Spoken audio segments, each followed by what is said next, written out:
Everyone, welcome back to Legal Action Help Center. Today in this video I am going to explain how to use Teams report. First we need to switch to new report. There you can see the timesheet. You need to click on timekeeper's productivity here. Here you can see we have newly added the Teams column.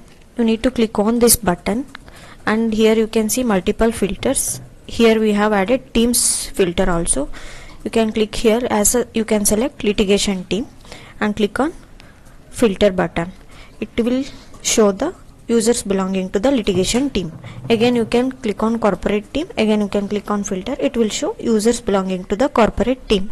And if you want to export this to Excel, here you can see the Excel icon. You can click here and it will export data to the Excel. Thank you.